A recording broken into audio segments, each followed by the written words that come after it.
Bonjour, merci d'être tous et toutes présentes à ce webinaire sur le sujet des compétences transverses. Donc moi, je suis Rosemary de l'association NQT, nos cartons des talents, et donc je suis aussi membre du collectif Mentorat et de l'action Mentorat d'urgence. Donc aujourd'hui, c'est Sam Blacage qui s'est présenté tout à l'heure, qui va présenter donc ce webinaire. Je vous propose juste qu'on se présente rapidement. On n'est pas très nombreux, en une minute, voilà, pour qu'on sache qui est présent et voilà. Et puis qu'on enchaîne sur le webinaire. Ça vous va comme ça?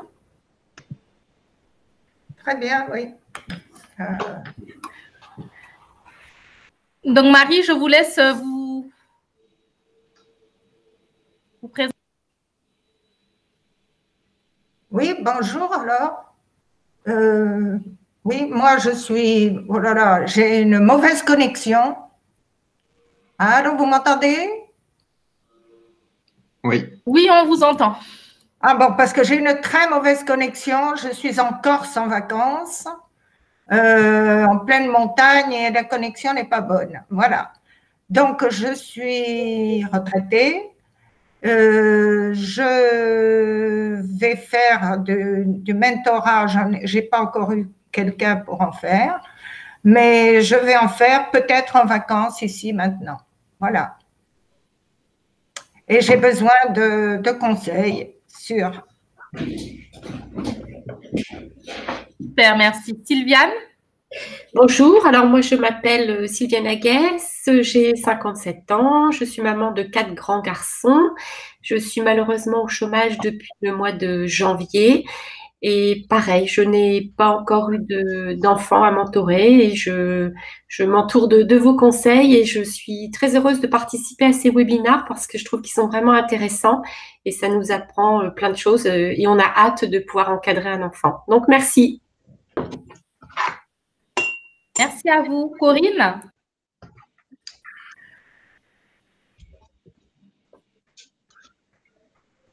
Le micro est désactivé. Alors, Corinne Faure, mentor. Mentor.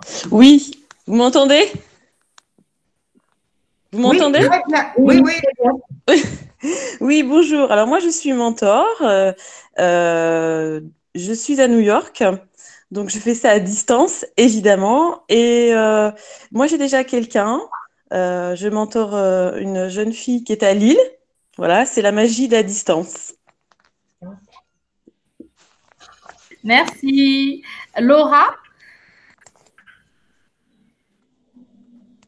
Il faut désactiver. Voilà. C'est bon maintenant? Oui, on vous entend.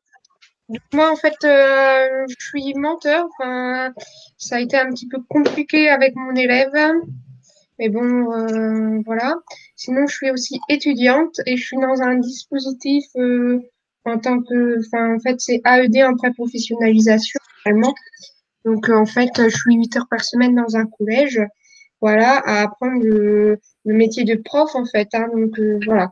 Là, ça avait été à distance et j'ai pu reprendre depuis lundi dernier. Donc, voilà. Donc, Super. c'est super. Vos conférences, en tout cas, elles sont super et je vous en remercie. Merci à vous. Fiona?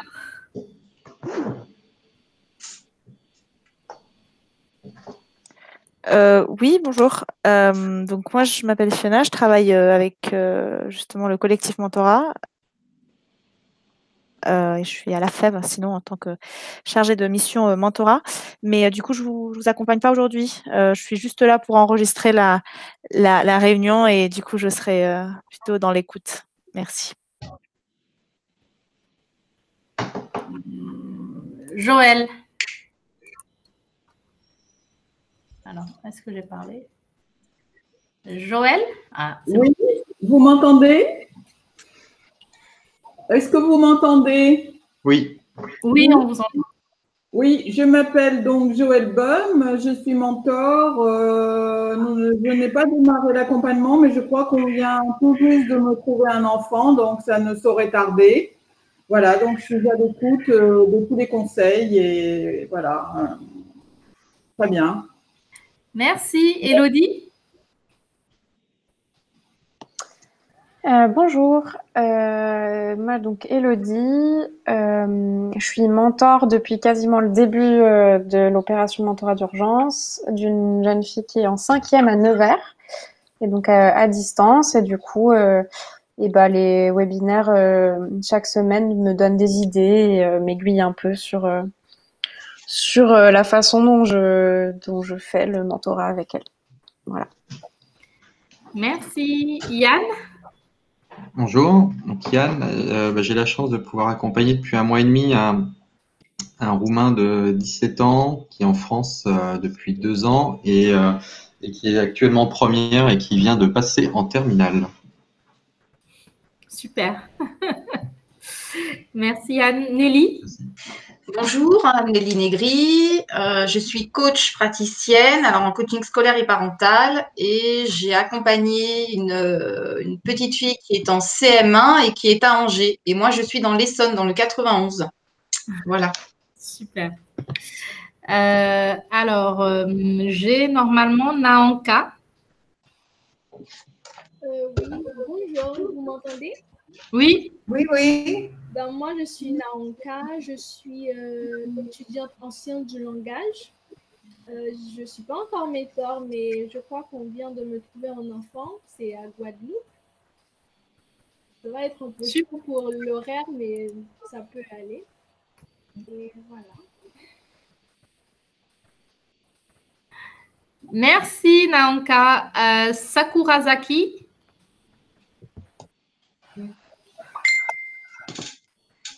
Oui, bonjour, je viens juste d'arriver. Donc, je m'appelle Laura. Donc, je suis étudiante, j'ai 25 ans. Et donc, ça fait depuis début du mois de juin que je suis le mentor de Selma, qui est en 3e à Toulouse. Et on a des petits soucis de communication parce qu'elle me donne des heures de rendez-vous et elle me les tient pas forcément. Mais sinon, quand elle est là, on arrive à bien travailler. Voilà. Super, merci. Et Alexiane?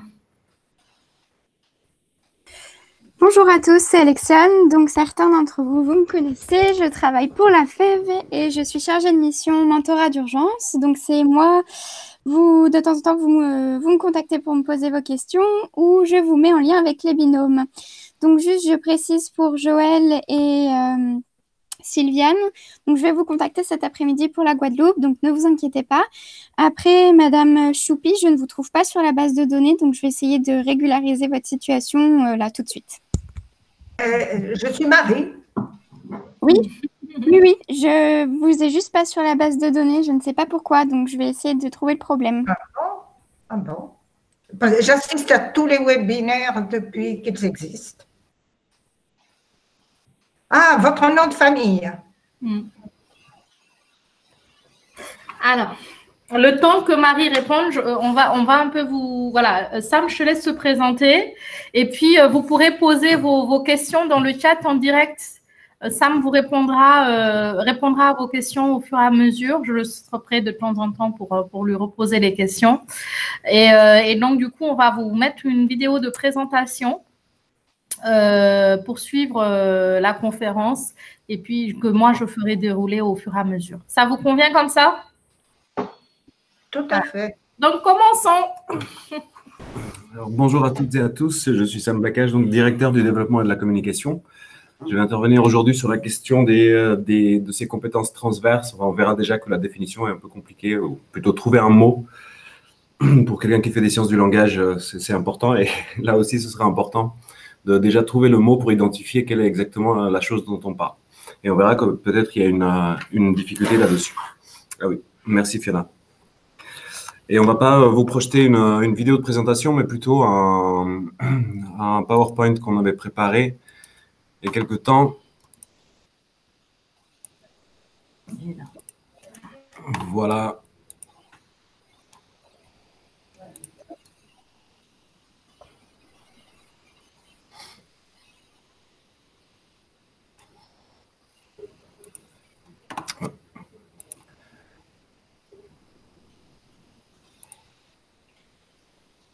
Est-ce que vous voyez l'écran? Tout à fait. Oui. Alors, donc, comme on disait, tous les deux, que ce soit Rose comme moi, on travaille pour NQT. NQT, c'est une association qui est née en 2006 et qui fait du mentorat. Qui fait du mentorat pour les jeunes diplômés, Bac plus 3 à minima, qui ont plus de 30 ans. Donc, il ne s'agit pas d'enfants, mais pour tous, enfin tous sauf cas exceptionnels, et il y en a un ou deux depuis les 15 ans bientôt d'existence de NQT, qui sont des gens tellement brillants qu'à 17 ans, ils ont déjà leur bac et un bac plus 3 même. Mais c'est assez exceptionnel pour la plupart, ce sont des adultes. Je dis ça simplement parce qu'effectivement, il faut faire une différence entre mentorer peut-être des enfants et mentorer des adultes. Mais vous verrez ça aussi avec votre expérience. NQT, qu'est-ce que c'est? C'est avant tout une plateforme collaborative au sens où nous avons des utilisateurs qui arrivent sur la plateforme, des jeunes diplômés d'un côté, des mentors de l'autre, qui sont tous issus de nos entreprises partenaires, qui ont un minima 8 ans d'expérience dans leur domaine. Alors pourquoi 8 ans d'expérience? On aurait pu dire 10 ou 6. Mais un des points, c'est pour éviter qu'il y ait une marraine ou un parrain qui soit plus âgé, qui soit plus jeune que quelqu'un qui est mentoré. Et deuxièmement, c'est tout simplement parce que comme on veut faire en sorte que la recherche d'emploi de ces jeunes diplômés soit la plus efficiente possible, évidemment, il faut laisser le temps à un mentor de s'être constitué un réseau professionnel de telle sorte à ce qu'il puisse aussi orienter le jeune dans le domaine dans lequel il travaille. Voilà pour la présentation de NQT. Alors, pourquoi une plateforme collaborative aussi? Ça, c'est important.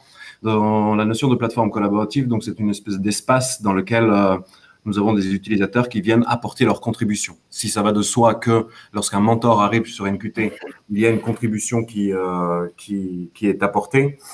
Pour les jeunes diplômés, ça paraît moins évident, mais en réalité, un des exemples, c'est l'étude. On a mené une étude en 2018 qui montre que les jeunes diplômés ont un impact chez les mentors, un impact au sens où ils donnent une certaine inflexion dans les politiques de recrutement. Comment? Eh bien, tout simplement parce que comme les mentors vont rencontrer ces jeunes, il y a tout un ensemble de biais peut-être qu'ils avaient vis-à-vis de la jeunesse Bac plus 3 qui résident dans les quartiers prioritaires, par exemple, ou qui sont issus de milieux modestes, et ça a un impact sur l'inflexion. Donc, les jeunes diplômés qui s'inscrivent dans notre plateforme, eh bien, en un sens, ils ont un impact non pas seulement sur les marraines ou les parrains, mais comme vous voyez avec cet exemple-là, même dans la société, au sens où les pratiques RH, les pratiques de recrutement vont être impactées par le simple fait, si j'ose dire ça comme ça, de la présence des jeunes diplômés sur la plateforme NQT. Voilà rapidement pour la présentation de NQT. Je pourrais y passer des heures, mais on va arrêter là. Je peux juste… Merci. Alors, quand on parle des compétences transverses, des points importants qu'il faut avoir en vue, c'est qu'il y a une distinction à mener entre des compétences techniques et des compétences qui sont peut-être moins techniques. Il eût été facile peut-être de se dire, tiens, les compétences techniques, c'est les compétences qui sont enseignées à l'école ou à la fac ou donc, oui, dans les centres de formation. Et ce qui n'est pas enseigné là-dedans, eh bien, il s'agit de compétences transverses. On aurait fait alors une distinction entre des compétences, disons, académiques, en gros, et des compétences qui ne sont pas académiques. Pareil, je vais vous donner uniquement l'exemple de NQT, et je vais revenir souvent sur des exemples de NQT, vous me pardonnerez, mais c'est ce que je connais pour le moment le mieux. Chez NQT, on se rend compte qu'un des points essentiels pour booster en quelque sorte ou pour optimiser la recherche d'emploi des jeunes, eh bien, elle a un rapport avec non pas des compétences techniques, mais justement ces choses qui ne s'apprennent peut-être moins à l'école ou différemment. Ou... Voilà, c'est ce qu'on va essayer de voir. La distinction qu'on fait, alors cette image elle est complètement... tu peux pas faire ça. Il faut que tu l'éteignes, tu peux pas faire ça. Je vais l'éteindre. Excusez-nous, c'est une tentative de Rose. Il faut vraiment que tu l'éteignes. L'image qu'on voit ici avec le cerveau gauche et le cerveau droit qui abrite, qui implémente un certain nombre de compétences est complètement fausse, mais néanmoins c'est juste une illustration pour mettre des choses d'un côté et de l'autre. On voit que sur la gauche, là, les hard skills, donc les choses techniques, académiques, etc., il y a dedans les mathématiques, des compétences en informatique ou des choses, des sujets d'expertise. Et à droite, on a la notion de collaboration, par exemple, ou la curiosité. Et la curiosité est un bon exemple parce qu'il serait très difficile d'enseigner la curiosité. Et la curiosité est quelque chose qui va sans doute guider la totalité des compétences, mais ce n'est pas une compétence qu'on développe à part entière. On va donner des méthodes de curiosité. On va donner des méthodes d'analyse, des méthodes de recherche, etc., mais pas de méthodes de curiosité.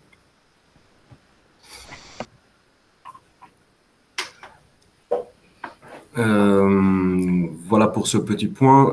Comme pour NQT, en tous les cas, c'est la recherche d'emploi qui est la chose la plus importante. On va vous passer un petit film pour voir par contraposé ou par la négative comment on peut manquer ces compétences transverses. Et c'est un film que certaines d'entre vous connaissez déjà. Dans un lycée professionnel. J'ai marqué Collège Royal d'Édimbourg parce que ça marque mieux. D'ailleurs, il y a trop de discrimination entre les bahuts. C'est vrai, après tout, c'est toutes les écoles, non, on est tous fait pareil. Hein. Je trouve que l'important, c'est l'idée générale, c'est pas les détails qui comptent. La plupart des gens, ils sont carrément obsédés par les détails. À quelle école t'as été? Combien d'options t'as choisi? C'est peut-être 6 ou, je sais pas, 0. Aucune importance. Ce qui est important, c'est que je sois là. Un point, c'est tout. Monsieur Murphy, vous voulez dire que vous nous avez menti dans votre curriculum? Non, enfin si. Histoire de m'introduire, quoi. Je sais prendre des initiatives, hein. Mais vous nous avez été adressé par l'agence pour l'emploi. Il n'était pas nécessaire de vous introduire, comme vous dites. C'est cool. De toute façon, c'est vous le patron, rien à dire. C'est vous qui êtes là, sur la chaise. Alors que moi, je suis là. Enfin, je veux dire, moi, je suis là. Monsieur Murphy, qu'est-ce qui vous attire dans l'industrie de loisirs? En un mot, le plaisir. Mon plaisir, ça a toujours été un petit peu le loisir des autres. Est-ce que vous connaissez des faiblesses? Si, je suis un petit peu trop perfectionniste, ça oui. Ouais. Il me faut toujours le meilleur, sinon rien du tout. Si c'est trop limite, je veux dire, laisse tomber. Mais là, cet entretien, je veux dire, là, je le sens bien, là, tu vois. J'ai l'impression que ça se passe pas mal, non? Merci, monsieur Murphy. Nous vous tiendrons au courant. Oh, tout plaisir était pour moi, Max. Spud s'en était bien tiré. J'étais fier de lui. Il avait merdé en beauté, il fallait le reconnaître. Dans un lycée. Donc voilà pour la petite vidéo. Comme vous avez pu noter, une des choses dans un entretien, c'est dire au revoir. Donc là, le garçon se lève, saute sur les intervenants pour leur dire au revoir. Comment est-ce qu'on apprend à dire au revoir? Eh bien, ça ne s'apprend sans doute pas à l'école, même si dans la cour de récréation, sans doute même avec les interactions avec les uns et les autres, etc., on apprend ce genre de choses, mais ça n'est jamais, pour ainsi dire, explicite dans un cours de maintien ou de je ne sais pas quoi, pour que les jeunes diplômés, pour nous, mais pour tout le monde, pour qu'on soit des experts de dire au revoir. Par ailleurs, tout ce que le garçon raconte, et en un sens, si on devait donner des trucs et astuces pour l'entretien d'embauche, une des choses que l'on va dire, c'est lorsqu'on vous demande est-ce que vous avez des points négatifs, il faut dire oui, c'est ce que le garçon fait. Et il faut essayer de tourner ça de façon positive, c'est ce que le garçon fait. Mais comme vous avez pu le voir, c'est un peu grossier, voilà, il ne maîtrise pas justement les soft skills pour utiliser le terme en anglais. C'est bien avec les termes anglais parce que ça nous empêche un peu de réfléchir à ce qu'il y a dedans. Donc en attendant, c'est juste un label qui aurait pu être en chinois aussi, tout aussi bien. C'est juste un label pour parler de ses compétences transverses. Alors qu'est-ce qu'il faut faire pour réussir un entretien d'embauche? Mettons quelques labels. Pareil, il faut évidemment ses compétences transverses. Il faut, quand on veut être ingénieur en aéronautique, mieux vaut maîtriser un petit peu d'ingénierie dans ce domaine. Il faut évidemment des compétences techniques. Et puis, pour l'entretien d'embauche, il faut aussi un peu de chance. Et c'est la chance ou le hasard ou des choses comme ça, c'est toujours d'actualité dans tout ce que l'on fait dans la vie. Que ce soit dans la vie sentimentale, dans l'amitié, dans un projet financier ou n'importe quoi, il faut toujours un petit peu de hasard et un peu de chance. Mais comme ce n'est pas un paramètre que l'on maîtrise, en tout cas pas en grande partie, eh bien on va se concentrer sur les deux autres. Peut-être on peut faire une petite pause pour des questions.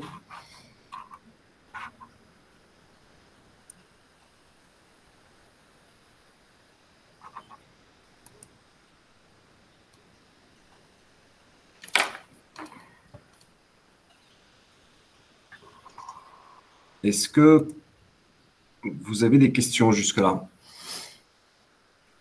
Non, tout est clair et vous savez de quoi on va parler. C'est parfait. Le mieux est que je continue. Et où cette présentation? C'est ça. Ouais. Vous voyez mon écran, je vais le laisser comme ça, de telle sorte à ce qu'on puisse voir aussi en même temps. Alors, une des questions qu'on doit se poser quand on parle de ces soft skills qui sont devenus très à la mode, ou des compétences transverses, ou des compétences non académiques, ou peu importe le terme qu'on applique pour tout ça, il est d'ailleurs même pas sûr qu'il s'agisse d'une catégorie cohérente de notions, mais on regroupe en tout cas tout ça là-dedans, parce que c'est devenu un leitmotiv dans les processus de recrutement. Une des questions qu'on doit se poser, c'est est-ce que c'est juste un concept à la mode ou est-ce qu'il relève vraiment d'un changement fondamental dans nos sociétés qui fait que ce concept est utile et effectivement, ces compétences doivent être mises en avant. Alors, à gauche, là, sur la porte jaune, j'ai mis deux petites explications qui diraient qu'il s'agit simplement de quelque chose qui est à la mode. Après tout, dire au revoir, dire bonjour, on a toujours eu besoin de ça. Ou de la même manière, essayer dans un processus de recrutement, il y en a toujours eu, sans aucun doute, peut-être pas aussi normé qu'aujourd'hui, mais il y a toujours eu des processus de recrutement et sans doute il fallait mettre en avant quelque chose, pas seulement les éléments techniques, mais d'autres choses justement non techniques. Et donc en ce sens-là, peut-être qu'effectivement c'est juste un concept à la mode. Ça, c'est la première notion, un nouveau terme pour une réalité préexistante, peut-être auparavant on appelait ça autrement, mais peu importe. Ou alors, c'est une aubaine commerciale. Comme aujourd'hui, on est de plus en plus sensible à notre ego, on veut se développer personnellement, on veut devenir meilleur sur un certain nombre de sujets ou des choses comme ça. Eh bien, peut-être qu'il s'agit d'une aubaine commerciale et tout un ensemble de personnes qui écrivent des bouquins sur les soft skills ou qui écrivent des livres sur le développement personnel se disent, bon, chouette, à chaque fois que j'utilise le terme soft skills, je me rends compte que j'ai 10% de plus de vente de mes bouquins. La porte de droite, la porte verte, là, j'ai mis un certain nombre d'hypothèses qui expliqueraient que non, il s'agit bien d'une différence à faire et cette différence est importante et c'est en raison de cette différence que le concept de soft skills est utilisable, utilisé et opérant. Une des hypothèses qui est sans doute importante, ce sont les nouvelles technologies. Dans les nouvelles technologies, il s'agit de technologies, donc il s'agit de gens qui ont des compétences très techniques, qui vont travailler sur des langages de programmation, etc. Et ce sont ces personnes-là qui vont fournir des services à des clients. Le petit souci, c'est que, évidemment, quand on maîtrise, je ne sais pas, un langage de programmation comme Java, C++ ou des choses comme ça, il n'est pas sûr qu'on puisse facilement traduire ce qu'on est en train de faire à un client qui est novice, voire ignorant complètement sur ces langages-là. Donc, avoir quelques compétences qui ne soient pas de l'ordre de la programmation, de la technologie elle-même, mais des compétences de comment traduire, comment être pédagogue, comment collaborer avec le client, etc., peuvent être très importantes. Donc, il se peut effectivement que, en raison de ces nouvelles technologies qui ont inondé notre vie quotidienne et le monde professionnel, eh bien, on se rend compte aujourd'hui qu'on a besoin de ces compétences transverses. Un autre point, c'est la tertiarisation des économies, comme j'ai appelé ici, qui s'appelle comme ça d'ailleurs. C'est l'idée selon laquelle on arrive dans des économies qui sont des économies de services. Vous le savez sans doute, les économies de services, une des problématiques que l'on a, c'est la question de savoir si les services, c'est bien une production de richesse ou est-ce qu'il s'agit de transfert de richesse ou de choses comme ça. Quoi qu'il en soit, dans les services, le client a une part très, très importante. Or, quel que soit le service que l'on rende, prenons l'exemple d'un massage, par exemple, ça, c'est un service que l'on va fournir à un client. Si on a une personne qui est en train de masser, mais qui n'arrête pas de brailler, qui est très mécontente, qui fait la gueule, etc., eh bien, on va lui préférer une autre personne qui sourira, qui fait un massage exactement de la même manière. Le service, lui, est rendu, par hypothèse, exactement de la même manière, à part que l'un affiche un sourire, pas l'autre, etc. Eh bien, on va privilégier ces compétences qui n'ont rien à voir avec le massage, qui sont des compétences, du coup, non techniques. Apprendre à sourire, bon, c'est quelque chose qu'on ne va pas apprendre quand on apprend à faire un massage. Et la dernière hypothèse, qui est, à mon avis, c'est ça qu'on doit retenir et qui est aussi dans les deux cas de figure, c'est de plus en plus, on implique le client dans les process de production.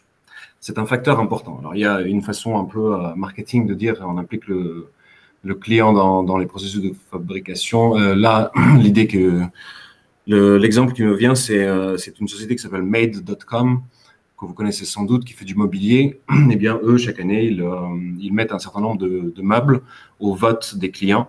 Et les clients cliquent et on va produire ceux qui ont reçu le plus de votes des clients. Ça, c'est une façon d'impliquer le client. Il y a d'autres façons. Mais en tous les cas, quand on va impliquer le client pour un élément de technologie, par exemple, mieux vaut avoir des personnes qui ne sont pas seulement des geeks qui sont en mesure de programmer, mais d'avoir aussi des personnes qui sont en mesure de comprendre les clients, de discuter avec différents clients qui viennent de différents horizons, etc.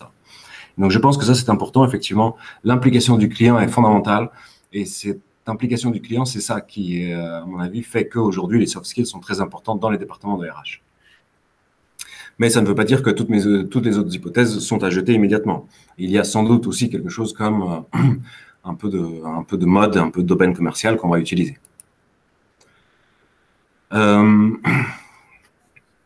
Une autre question que l'on doit se poser pour cette histoire de soft skills, c'est quand on fait du mentorat, bon, c'est très important. Une fois qu'on s'est dit, est-ce qu'il y a bien une utilité de ce soft skills ou est-ce que juste on en parle pour rien et c'est juste un effet de mode. Une fois qu'on a dit oui, sans doute c'est quelque chose d'important, eh bien essayons de faire une espèce de petit diagnostic, de savoir mais alors pourquoi est-ce que c'est important.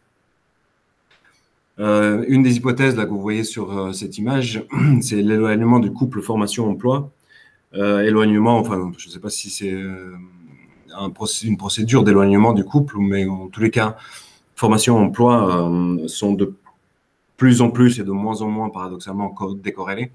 En tous les cas, si je prends l'exemple de la fac, encore une fois, j'ai préparé ça aussi en ayant NQT en tête. Mais en tous les cas, chez NQT, 70% des jeunes qui sont issus de milieux modestes, donc pour NQT, mais qui s'inscrivent sur notre plateforme, eh bien, ils viennent des universités. Comme vous le savez aussi, l'université n'a pas pour mission de produire des personnes de faire en sorte que les personnes trouvent un emploi, mais surtout de leur fournir un certain nombre de connaissances, de réflexions, etc. Donc, c'est avant tout de produire de la connaissance. C'est ça le travail de la fac. Et donc, de ce fait, en tous les cas, et du deuxième fait suivant qui est que de plus en plus, les emplois changent, que ce soit les titres simplement pour label, mais ça peut être aussi des métiers qui arrivent, des métiers nouveaux, etc. Eh bien, la fac n'a pas le temps de préparer des nouvelles plaquettes de formation pour ces métiers qui arrivent très rapidement. En tout cas, cette décorrélation entre la formation et l'emploi, ça vient peut-être de là le fait qu'on se dit, OK, on a des formations sur les affaires techniques et on doit produire de la connaissance à ce sujet. Et puis, il faudra pallier pour tout le reste. Eh bien, pallier comment? Grâce à ces compétences transverses, au développement de ces compétences transverses, et on verra comment on peut aussi les faire. L'autre chose qui est importante aussi, ce sont tout l'ensemble des facteurs non cognitifs dans la production.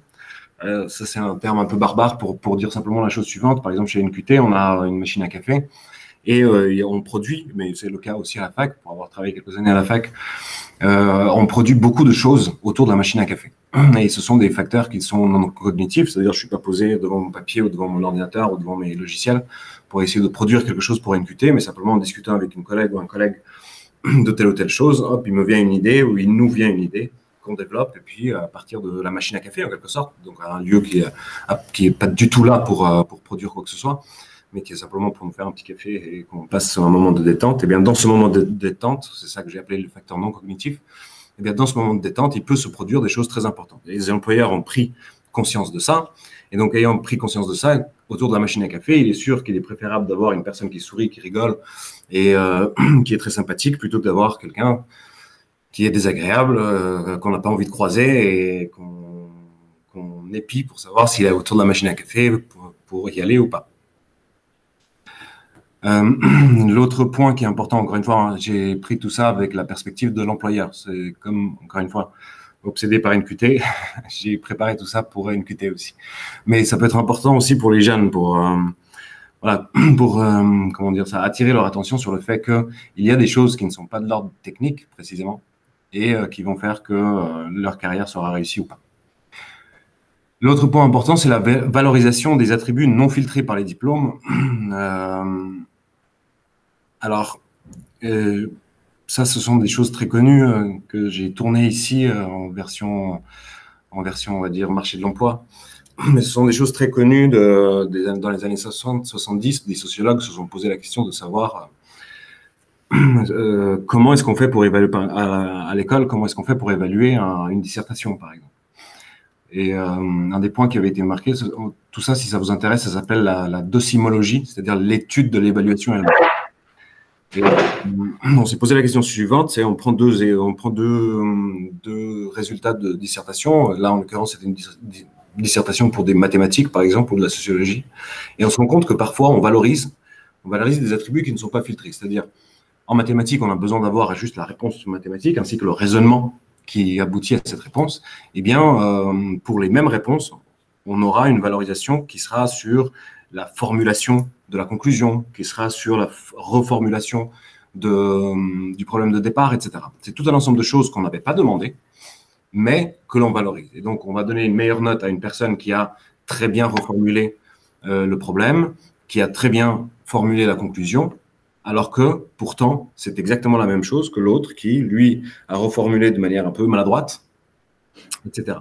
Et on s'est rendu compte que une des façons dans nos sociétés qu'on avait de reproduire des catégories de population, eh bien, c'est précisément en allant dans cette direction.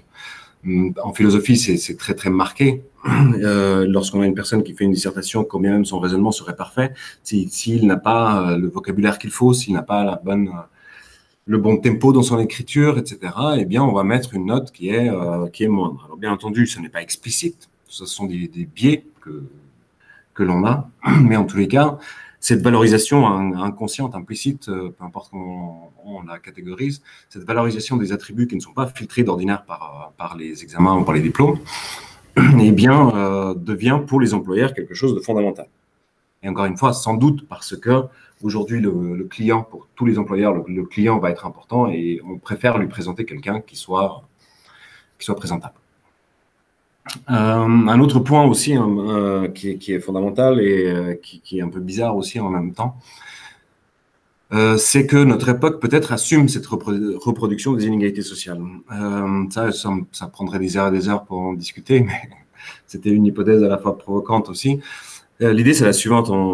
Pendant, disons, au 19e et début du 20e siècle, il y avait encore une utopie selon laquelle on pouvait aboutir à une société qui soit en un sens et sur certains aspects égalitaire.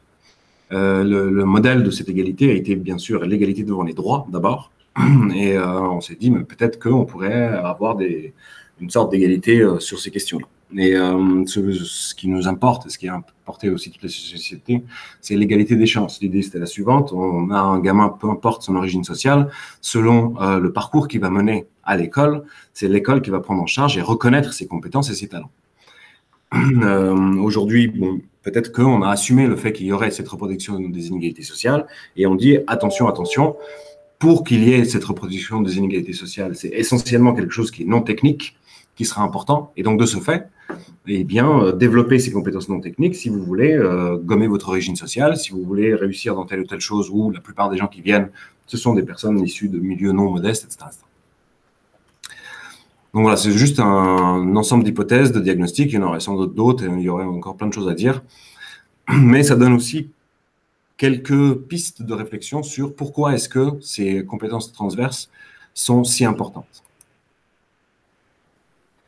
Maintenant qu'on a peu près une idée de pourquoi est-ce que ces choses-là sont importantes et où est-ce qu'elles ne sont pas, etc., eh bien, on peut essayer peut-être de définir ces choses-là.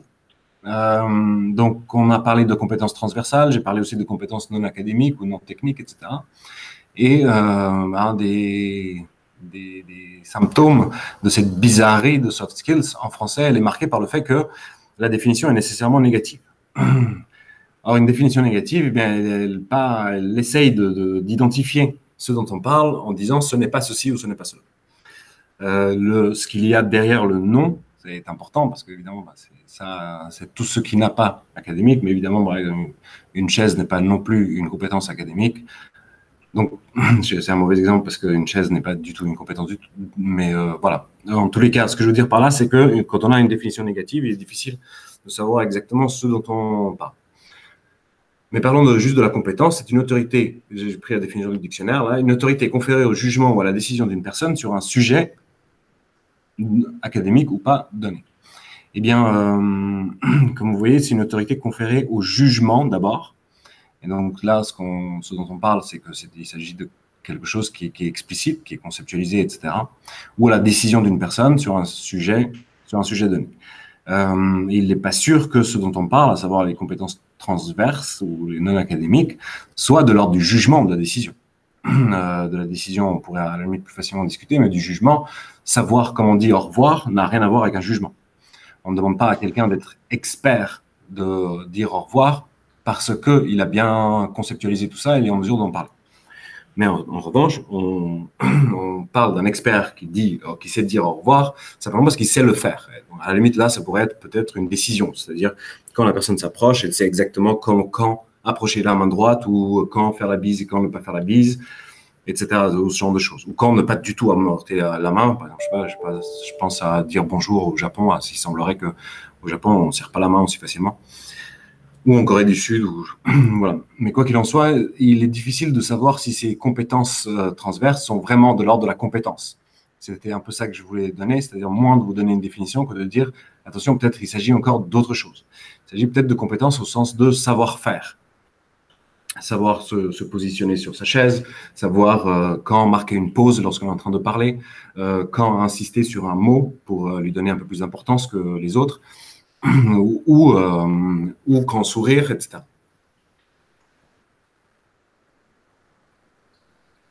Donc voilà, désolé, j'apporte que des choses encore pour rendre plus difficile en plus la compréhension de ces soft skills. Quelques exemples sur une autre façon de catégoriser tout ça. J'ai mis simplement des compétences qui pourraient être de l'ordre des compétences soft skills. Donc voilà, quand on a un jeune qu'on a mentoré, eh bien il faut peut-être lui attirer son attention sur ces compétences qui sont pas techniques. Je vais vous donner après un exemple pour parler de ça. Donc, les compétences émotionnelles, voilà, typiquement savoir quand on doit rire ou pas. Si une personne nous dit, bon, là, je viens d'avoir mon père qui vient de mourir, c'est peut-être pas le moment de rire, etc. Il y a tout un ensemble de compétences émotionnelles, c'est-à-dire savoir comment on dit désolé, qu'est-ce qu'il faut dire, etc. Tout ça, que ce soit explicite ou pas, on peut avoir un certain nombre de savoir-faire émotionnels. Il y a des compétences comportementales. Pareil, c'est peut-être que c'est ça dont on parle quand on parle de compétences transverses. Il y a des compétences sociales aussi.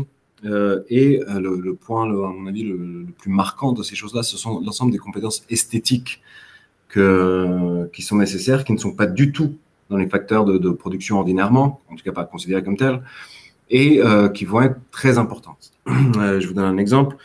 On se retrouve dans une soirée de networking, on discute avec des gens et on veut obtenir la carte de tel tartampion, etc., parce qu'il est important dans notre carrière, peut-être qu'on va réussir à trouver un job grâce à lui.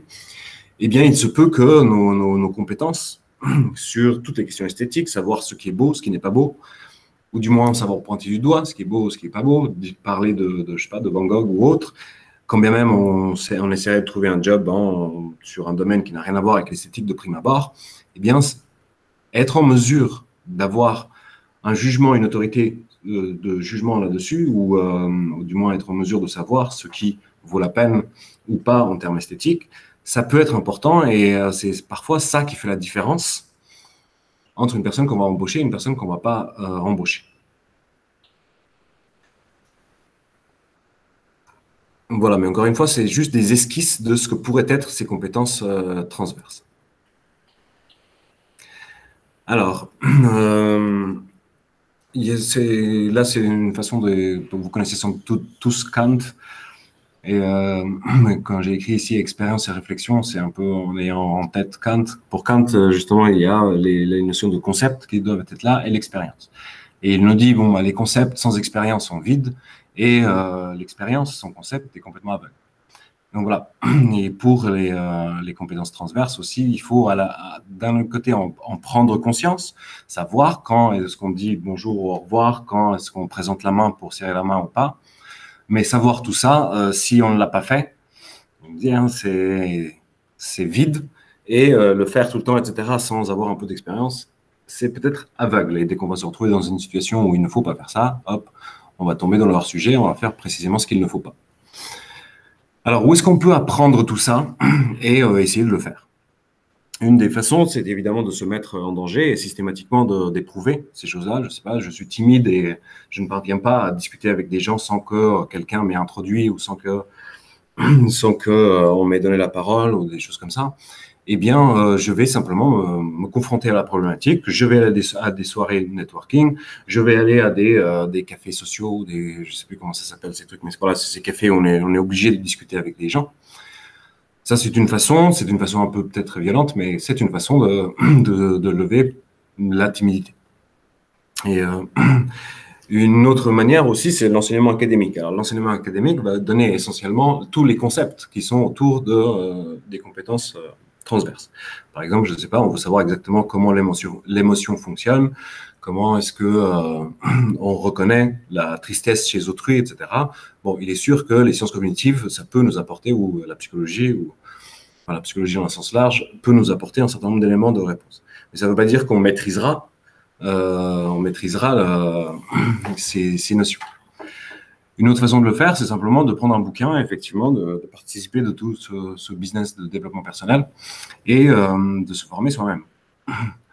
L'essai-erreur, l'essai-erreur, c'est un peu mon premier exemple aussi, c'est de tester simplement, de voir les bourdes, les erreurs que l'on fait et d'essayer de les corriger la prochaine fois. L'autre point, c'est l'accompagnement. Là, vous ne voyez pas, mais c'était écrit Socrate ou le parrain.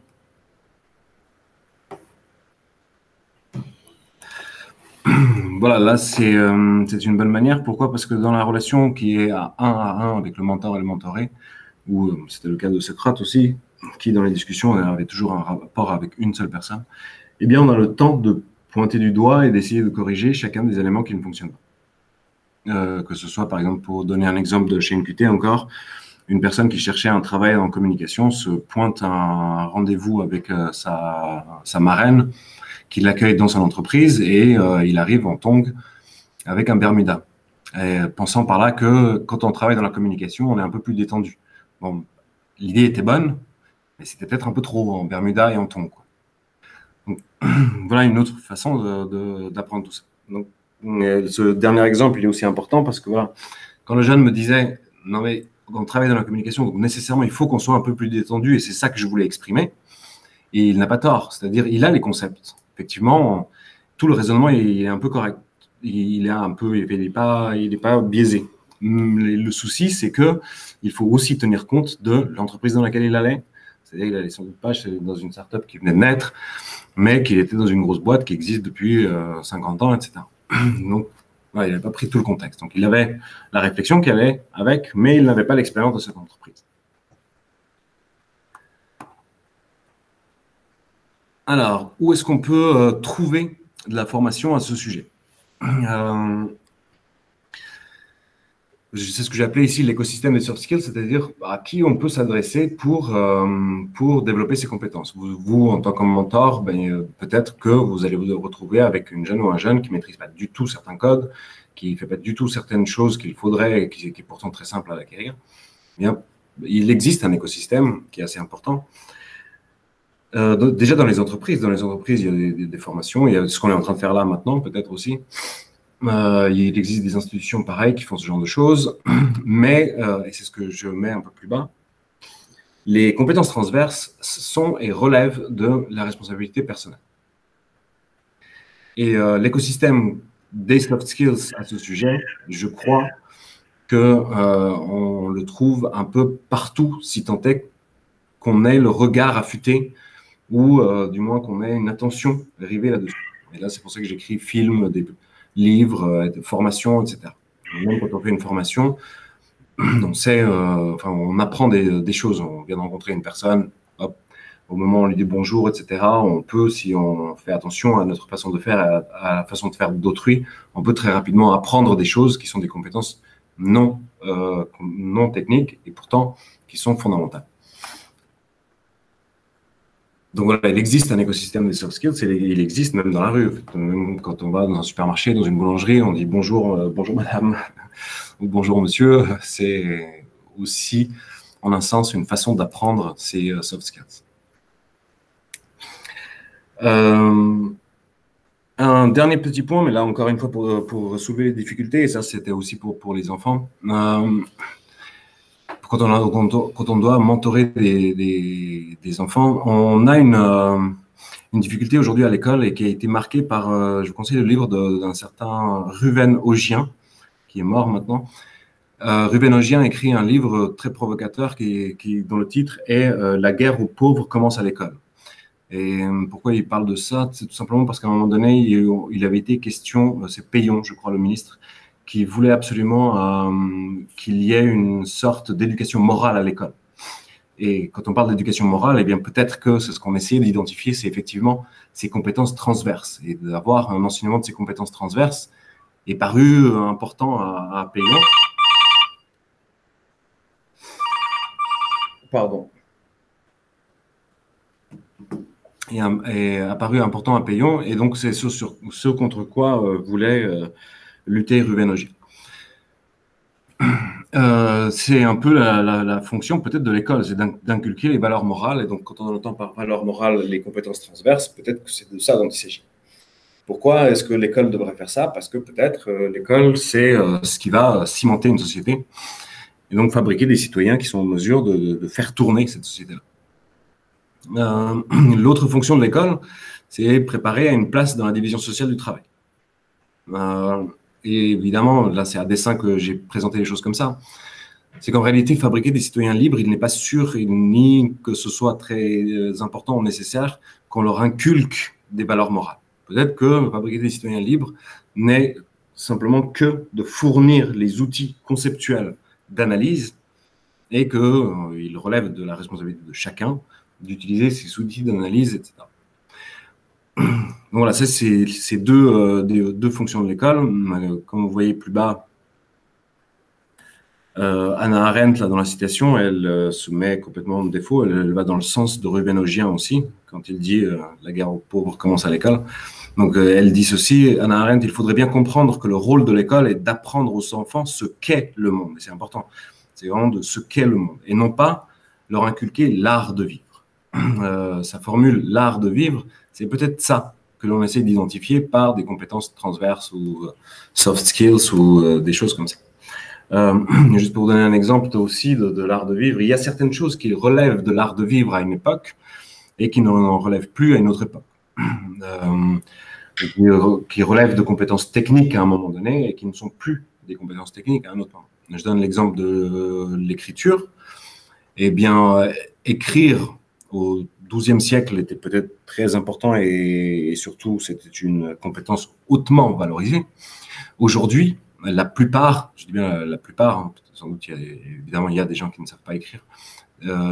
Aujourd'hui, savoir écrire n'est pas quelque chose qu'on va essayer de relever. On ne va pas écrire dans son CV, d'ailleurs, en France, au XXIe siècle, on ne va pas écrire dans son CV « je sais écrire ». Ou alors, si on écrit « je sais écrire », ça veut dire « j'ai une certaine plume », c'est-à-dire quelque chose de plus que simplement être en mesure d'écrire une phrase qu'on entend. Donc, de transcrire une phrase qu'on entend par des graphèmes.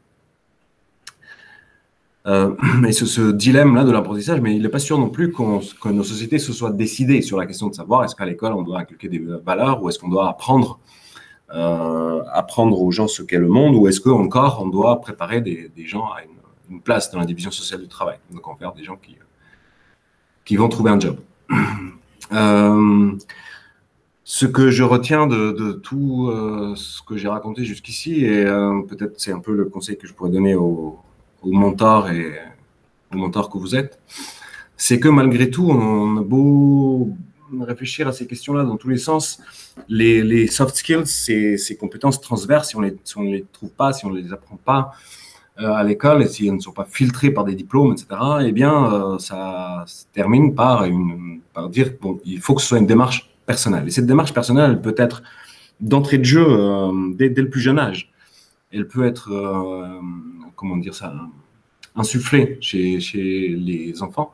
Alors de dire, attention, il faudra que, à un moment ou à un autre, tu apprennes qu'il y a certaines choses qui se font et d'autres qui ne se font pas, etc. Donc, c'est à lui aussi d'avoir ça dans sa ligne de mire dans le développement. Alors, ce qui est important aussi, et là, je vais brosser ça rapidement, n'est-ce pas? C'est encore une fois, c'est un peu caricatural, mais la caricature, elle a deux sens, et un des sens est peut-être important. Il y a une notion de caricature qui dit, bon, on représente faussement quelque chose.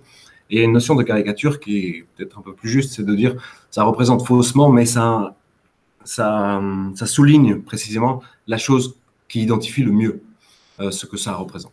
Et là, ce que je veux dire par là, c'est que je brosse 2000 ans comme ça en une phrase, mais disons que dans la société grecque, et surtout avec Socrate, vu qu'on parlait tout à l'heure de Socrate, cette injection qui est divine, qui est dans le temple de Delphes, qui est « connais-toi toi-même » pour avoir cette humilité, etc., c'est une injonction précisément qui est divine. Bon, aujourd'hui, on n'a pas d'injonction divine. Il n'y a pas de Dieu.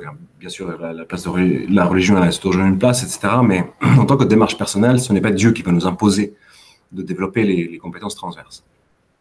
Donc, il faut qu'on trouve, en quelque sorte, une autre injection. Elle doit venir de nous-mêmes. Elle n'est pas divine. Cette démarche personnelle, eh bien, elle doit aussi peut-être avoir une méthode, et cette méthode, c'est celle que j'ai mise plus bas. Les 3 M des soft skills pour les apprendre. Donc, un des points, c'est de monitorer son propre comportement. Et ça se fait aussi en analysant, en regardant ce que les autres font. Par le mentorat, on peut aussi voir, parce que même si on monitore ou qu'on veille, qu'on regarde notre propre comportement, eh bien, on peut évidemment passer à la trappe beaucoup de choses. D'ailleurs, c'est ce que toutes les études aujourd'hui sur la connaissance de soi nous apprennent, c'est que on ne se connaît pas tant que ça, finalement, et que le discours sur soi-même, ce que l'on appelle parfois connaissance de soi, eh bien, c'est avant tout un discours qui sert à nous protéger, à protéger notre esprit, à rendre cohérent un personnage, plus que vraiment savoir froidement ce qu'il en est de mon comportement là-dessus, ou mes croyances et mes désirs, etc.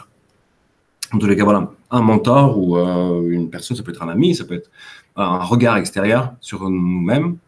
Et puis le dernier M que j'ai mis, la maïotique, c'est-à-dire avec ces deux éléments, eh bien, parfois on parvient à sortir des choses qui étaient déjà en nous-mêmes. Et c'est tout le processus de la maïotique. Et donc, de ce fait, c'est comme ça peut-être qu'on va déclencher, c'est mon petit point C, c'est comme ça peut-être qu'on va déclencher cette injonction et on va se rendre compte que c'est quand même bien utile d'apprendre ces petites choses. Bon, je vous passe tout ça parce que ça avait une autre fonction. Et ça, c'est ma petite conclusion. Les compétences transverses, je l'ai défini ici comme ce qui donne de la valeur, évidemment, ce qui donne de la valeur dans le cas où on recherche un emploi, dans le milieu professionnel, etc. Mais ce milieu professionnel peut être aussi l'école. Et c'est ce qui va donner de la valeur, d'abord à titre personnel, dans le cadre du développement personnel. C'est ce qui va donner de la valeur aussi socialement. Il est sûr que si j'affiche un sourire de temps en temps, c'est un peu plus agréable que si je ne l'affiche jamais. Et dans le milieu professionnel, exactement pour le même type de raison.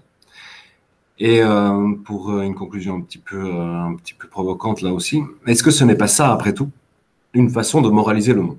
Et donc c'est cette démarche personnelle qui n'a rien à faire avec l'école, qui n'a rien à faire avec des compétences techniques, ou du moins ce qu'on va enseigner dans les universités, etc. Est-ce que c'est pas cette démarche personnelle qui va précisément insuffler la morale dont on a besoin, et que ce n'est pas à l'État, effectivement, la rue Bénogier a peut-être raison, ce n'est pas à l'État d'insuffler, d'inculquer une morale chez les enfants. Voilà, il nous reste un petit peu de temps pour des questions. Je vous remercie de votre attention et j'espère que je n'ai pas été trop pompeux et que ça vous a servi.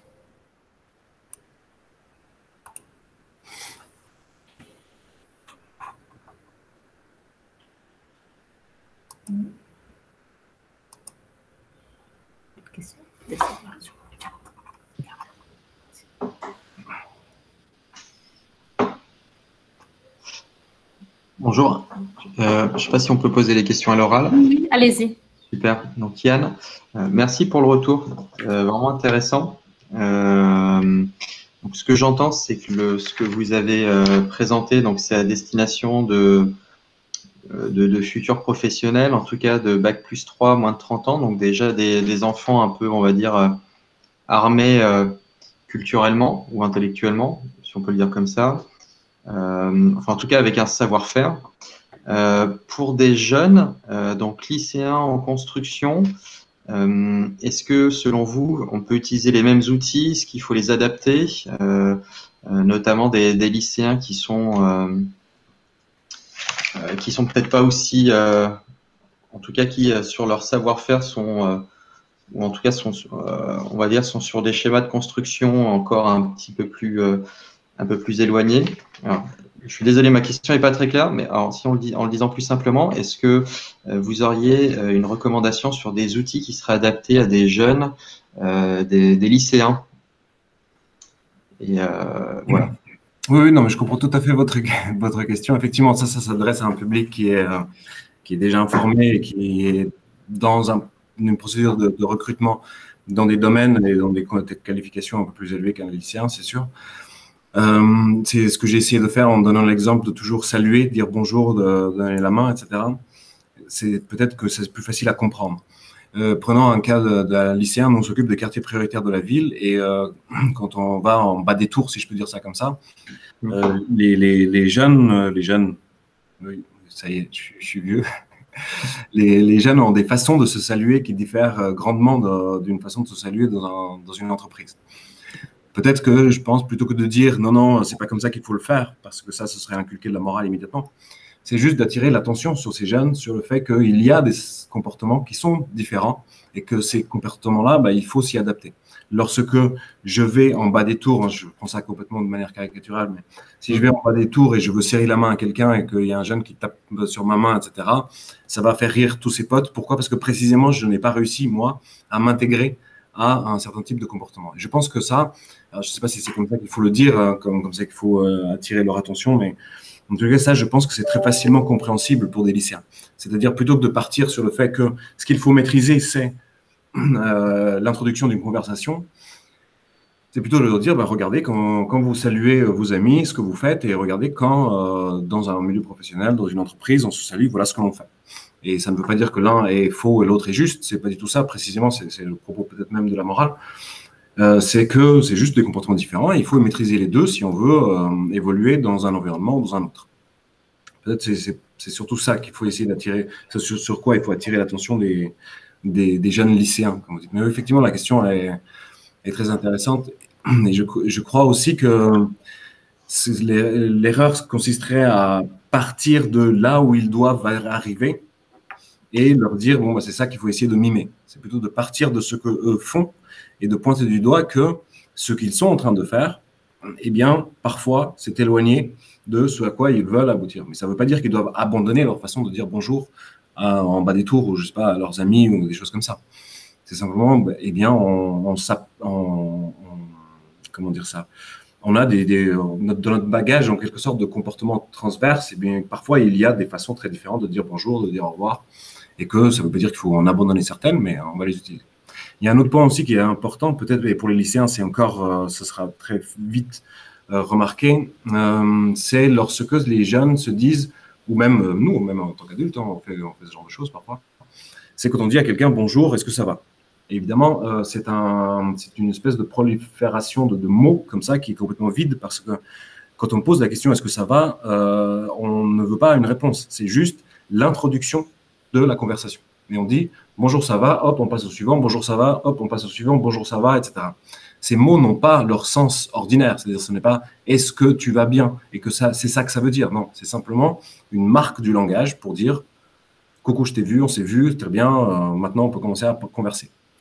Et ces comportements-là, et surtout pour des jeunes qui ont différentes cultures, je pense à des cultures maghrébines, mais même en Europe, au sud de l'Europe, il y a, quand on se dit bonjour, eh bien on va demander est-ce que ta femme va bien, est-ce que le cousin d'Artampion va bien, enfin on va passer en revue toute la famille. Et parfois même, j'ai un exemple de ça dans les Balkans, on dit on accueille la femme et le mari, et on dit bonjour à la femme, on dit bonjour, est-ce que votre mari va bien, est-ce que vos enfants vont bien, est-ce que tout le monde va bien, etc. La personne dit oui, on passe au mari et on lui pose la question, est-ce que votre femme va bien, et est-ce que vous allez bien? On vient d'avoir la réponse de l'autre côté, donc ce n'est pas la peine de réinsister.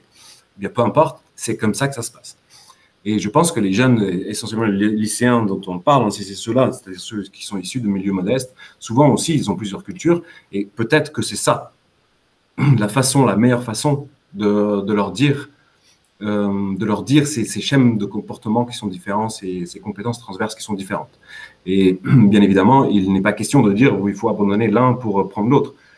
Mais eux, normalement, ils devraient être plus sensibles à ce genre de différence et savoir encore mieux que quiconque qu'il faut avoir les deux bagages avec soi. Ok, merci. Il y a une autre question là que je vois, c'est est-ce que certaines compétences transverses ne peuvent s'enseigner? Et l'exemple, c'est la prise de parole en public. Alors oui, la prise de parole en public, ça s'enseigne en tout cas conceptuellement. Donc, moi, j'ai été enseignant à la fac pendant quelques temps, et évidemment, j'ai fait des études à la fac aussi, et j'ai fait des présentations en public. Ça n'a pas été ça n'a pas été très compliqué de faire tout ça, mais néanmoins, un jour, je me suis retrouvé face à un amphithéâtre, face à 200 élèves dans un amphithéâtre. Et autant je maîtrisais très bien la prise de parole en public, autant me retrouver avec 200 personnes en face de moi, ça a été tellement impressionnant que j'ai commencé à bégayer ce jour-là. Et c'était mon expérience la plus terrible d'enseignement, et c'était le premier jour où j'avais autant d'élèves. Donc oui, ça s'apprend, ça peut s'apprendre, etc. Mais il n'en reste pas moins que quand il s'agit de savoir-faire, à un moment ou à un autre, il faut passer outre l'enseignement de ce type, quoi. C'est-à-dire l'enseignement à l'école ou des choses comme ça. Ou alors, c'est l'enseignement comme on apprend à nager. C'est-à-dire, oui, on peut dire, voilà comment ça fonctionne, voilà, et comment est-ce qu'on nage, qu'est-ce qu'on fait, etc. Mais à un moment ou à un autre, il faudra rentrer dans l'eau. Et ça, oui, ça s'apprend. Et si c'est un savoir-faire comme ça, la prise de parole en public, à savoir comme apprendre à nager, ah oui, ça peut s'enseigner. Mais je ne suis pas sûr que l'école soit le lieu qui soit le meilleur endroit pour faire ça. Je pense que la meilleure manière de le faire, c'est vraiment essai-erreur d'y aller, un peu comme on apprend à nager, comme on apprend à tout un ensemble de savoir-faire comme ça. Et pour la question de savoir si on peut vous passer la présentation, Rose sera ravie de vous la transférer. Normalement, ça sera Fiona, on transférera à Fiona qui le mettra dans les outils pour le webinaire. Donc, vous aurez accès à la présentation par la suite. Il y a une question aussi qui parle de MQT, c'est ça? Oui, c'est intéressant votre association, mais dites si ça s'adresse à tous les jeunes diplômés ou étudiants. C'était un peu la question de Yann aussi. Moi, en fait, le dispositif, c'est vraiment à destination des jeunes qui ont validé un bac+3, qui sont à la recherche d'alternance pour continuer leurs études, parce que c'est un premier emploi, ou à la recherche d'un emploi. Alors, on a une expérimentation là depuis cette année pour accompagner des Bac+2 qui habitent en quartier prioritaire de la ville et qui chercheraient une alternance pour continuer leurs études. Et donc, c'est à la fois destiné aux jeunes qui vivent dans des ZRR, dans les quartiers prioritaires de la ville, mais aussi aux jeunes qui sont issus de familles modestes, donc par exemple de familles monoparentales ou de parents qui ne travaillent pas, qui vivent dans des logements sociaux ou qui sont chômeurs de longue durée. Il faut vous inscrire sur le site www.nqt.fr et puis vous faites votre demande et on valide l'inscription au dispositif. Alors, il y a des personnes qui s'occupent du traitement des dossiers et qui valident en fonction de la situation du jeune. Voilà, si ça a répondu à la question. Oui, du coup, je vais parler à part orale peut-être. Non, j'ai écouté avec beaucoup d'attention votre présentation, c'était intéressant. Donc moi, je suis en fin d'études, donc je suis plutôt en Bac+5 master, mais donc je suis pas spécialement d'un quartier prioritaire ou je sais pas quoi, pas du tout. Mais par contre, effectivement, comme vous l'avez dit, je viens de l'université. C'est pas du tout le genre de truc qu'on apprend à l'université. Et donc, effectivement, moi, c'est très intéressant. C'est pour ça que je voudrais avoir la présentation. Et je voulais savoir si si c'est ce genre de situation, vous pouvez, vous preniez des étudiants qui sortaient de l'université ou si pas du tout. Il faut vous inscrire au dispositif. Il faut s'inscrire au dispositif parce que souvent, on a des jeunes qui nous disent « mais moi, je ne corresponds pas » et au fait, quand ils s'inscrivent, il y a des questions auxquelles vous allez répondre et au fait, finalement, vous avez accès au dispositif, à ce dispositif-là. L'idée, c'est vraiment de vous mettre en relation avec un mentor qui est membre des entreprises qui sont adhérentes au dispositif NQT, parce que NQT, au fait, c'est une association, mais qui est formée d'un réseau d'entreprises et de collectivités territoriales adhérentes.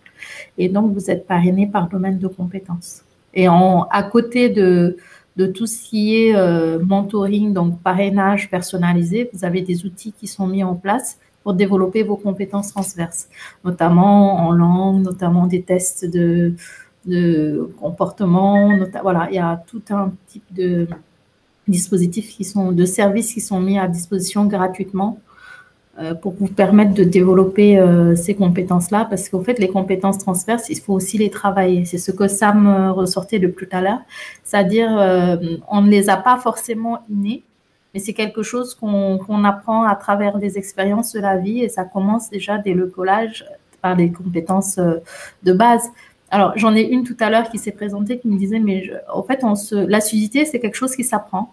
C'est une compétence transverse.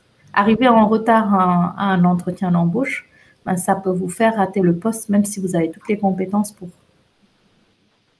Et c'est quelque chose que vous pouvez travailler avec du coup la personne que vous mentorez, l'élève, en lui disant, ben, écoute, tu sais que là, tu es amené à chercher un stage, ben, si tu arrives en retard à ton stage, ben, tu ne seras pas pris. Et même limite, lui montrer par expérience que c'est possible, c'est-à-dire arriver en retard et tu lui dis, écoute, moi, j'avais prévu quelque chose, on arrêtera, même si c'est 30 minutes, ben, on arrêtera là parce que on avait prévu de commencer à telle heure, on devait faire 2 heures, finalement, on va faire qu'une heure parce que tu es arrivé en retard. C'est quelque chose qui s'apprend. Mais il faut aussi que la personne en ait conscience parce qu'au fait, il y a des personnes dans leur culture arrivées parce qu'on a quand même dans tout ce qui est quartier des doubles cultures, arriver en retard, ce n'est pas un problème parce que c'est culturel. Donc, c'est des petites choses sur lesquelles vous pouvez travailler dès le collège, dire bonjour, dire merci. Ça m'a insisté dessus, ce n'est pas évident pour tout le monde. Donc, c'est des petits sujets. Alors, vous avez sur Internet, quand vous mettez soft skills, vous avez des listes de compétences transverses à acquérir pour l'entretien d'embauche que vous pouvez aller choper pour les retravailler et les distinguer quand vous êtes avec votre mentoré. L'idée, c'est de répertorier. Il y a une quinzaine de soft skills qui, dans le monde de l'emploi, en tous les cas, sont répertoriés et que les recruteurs cherchent. Et au fait, l'idée, c'est vous, dès le collège, c'est pas de travailler sur les 15, mais au fait de déjà les répertorier, puis de voir sur quoi vous devez travailler avec votre élève pour qu'il puisse s'améliorer. Mais c'est une expérience de la vie. C'est sûr qu'un jeune qui a 25 ans n'a pas la même expérience de vie qu'un collégien qui en a 15, 16. Donc, c'est sur ça que vous pouvez travailler, mais c'est sûr qu'il n'acquérera pas tout. Mais pour chercher un stage, c'est sûr, il y a deux choses qui sont importantes. C'est tout ce qui est la politesse. Et ça sera aussi la présentation, je dirais même 3. La présentation, donc c'est l'adaptabilité à l'entreprise. Il y a la politesse et puis il y a l'assiduité. Parce qu'un collégien qui va chercher un stage, l'entreprise n'a pas forcément besoin de prendre un stagiaire collégien parce qu'il va s'investir c'est de l'investissement pour former le jeune. Et au fait, ce qui va compter, ce n'est pas les compétences parce qu'il n'en a pas au collège. Ce n'est pas les compétences acquises. Ce qui va marcher, c'est les compétences transverses. Tout ce qui est soft skills. Et un point aussi important que vous soulevez, c'est les jeunes qui viennent de la fac. Comme vous savez, la fac, elle a ceci d'intéressant en France, en tous les cas, c'est qu'on peut faire les études que l'on veut. Et si on veut faire des études de littérature comparée, si on veut faire des études... moi, j'ai fait de la philosophie et de la sémantique formelle, enfin, tout ce qui était bizarre, ça m'intéressait.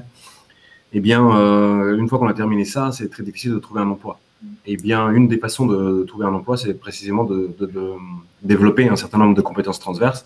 Et une de ces compétences, c'est comment est-ce qu'on va faire pour transférer les compétences que j'ai, techniques, dans le monde de l'emploi, dans le monde de l'entreprise. Je pense à quelqu'un, je ne sais pas, qui a fait, et j'ai un exemple de NQT, qui était une jeune femme qui avait fait des études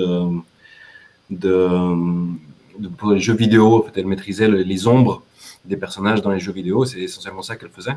Et elle avait appris à faire ça, et elle faisait ça très bien apparemment. Mais en tous les cas, aujourd'hui, elle travaille dans une entreprise qui est Colas, c'est une entreprise qui fait du BTP.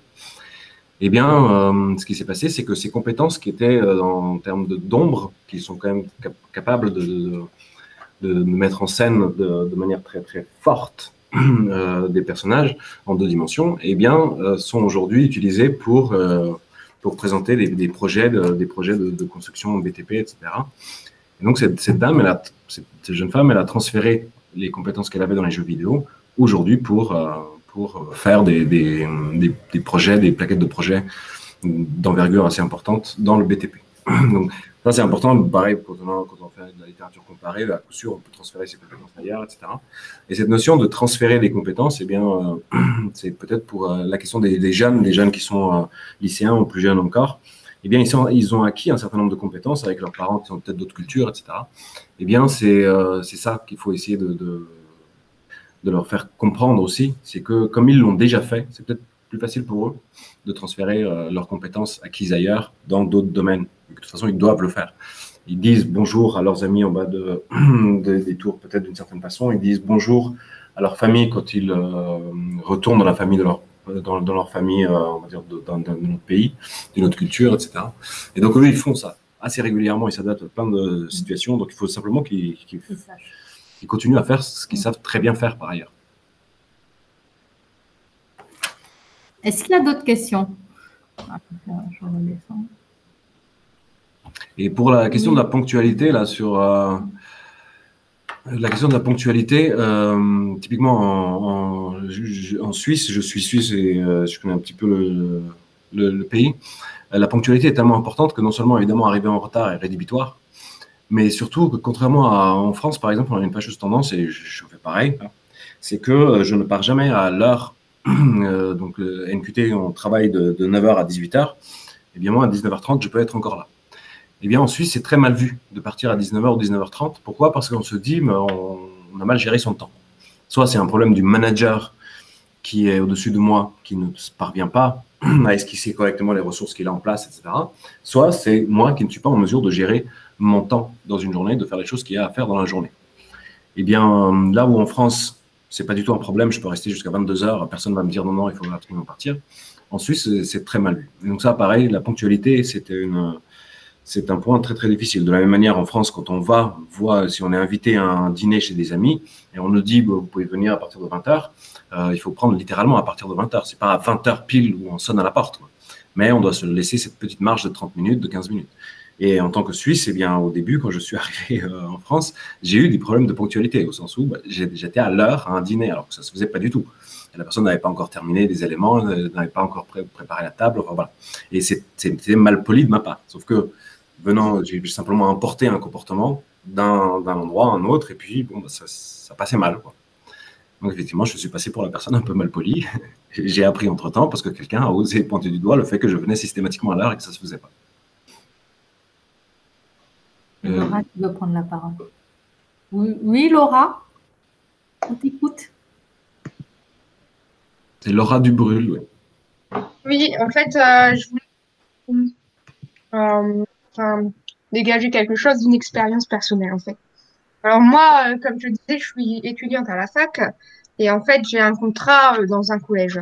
Quand je suis arrivée dans mon collège, j'ai bien vu que, à la fac, c'est bien, j'acquiers plein de connaissances techniques, mais aucune dans la pratique. Enfin, en fait, voilà. Comment enseigner la chose, je ne savais pas du tout, donc j'apprends sur le terrain, en fait, moi, grâce à ce dispositif dont je fais partie. Mais c'est vrai que, en fait, c'est que des connaissances théoriques à la fin. C'est ce qui me manquait, en fait, et alors je ne sais pas si c'est un problème, mais en tout cas, c'est un fait, quoi. Alors après, pour être dans un collège, c'est sûr que ils ont des gros problèmes avec la ponctualité et puis le respect, la politesse, enfin, etc. Dire bonjour, tout ça, c'est quand même assez compliqué pour certains. Enfin, en même temps, je travaille dans un collège prioritaire, d'éducation prioritaire, mais c'est un petit peu compliqué.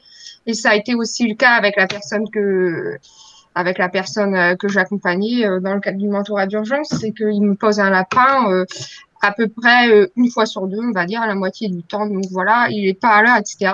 Je trouve qu'il y a un manque de respect, en fait, de sa part, quoi, quand même. Moi, vous voyez, je prends mon temps pour lui. Enfin, c'est pas du tout une critique, mais c'est vrai que je pense qu'il a du mal à le comprendre, en fait. Ouais, après, toutes ces notions, voilà, typiquement les notions de respect, de manque de respect ou des choses comme ça, c'est aussi, je pense qu'il ne faut pas trop rapidement teinter de jugements moraux comme ça. Il y a parfois simplement une attitude qui est, en fait, c'est moins vis-à-vis de vous qu'il a cette attitude que pour la narration qu'il aura auprès de ses amis plus tard, etc. Donc, c'est pas à vous qu'il essaye de manquer de respect, c'est plutôt il essaye d'avoir un peu plus de valeur auprès de ses amis au moment où il va raconter cette histoire.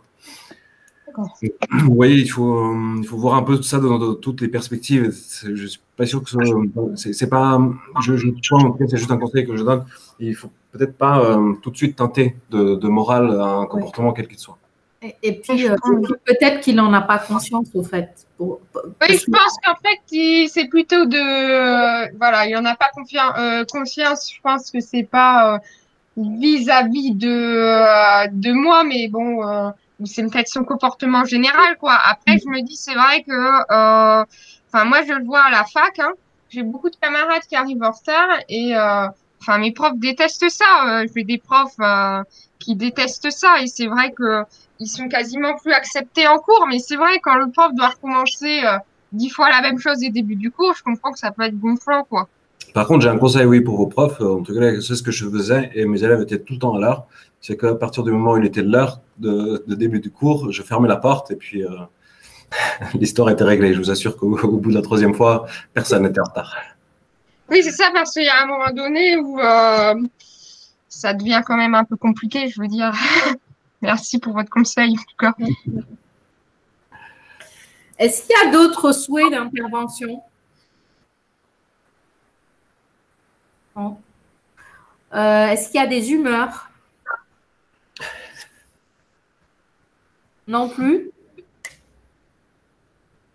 Ok. Ben, écoutez, nous, on est contents de cet échange. Merci beaucoup de votre attention. Merci beaucoup de votre attention. Super, merci pour les retours. Très gentil. On va arrêter le webinaire et puis on envoie à Fiona la présentation. Merci encore. Une très belle journée à tous. Merci beaucoup. Merci Rose.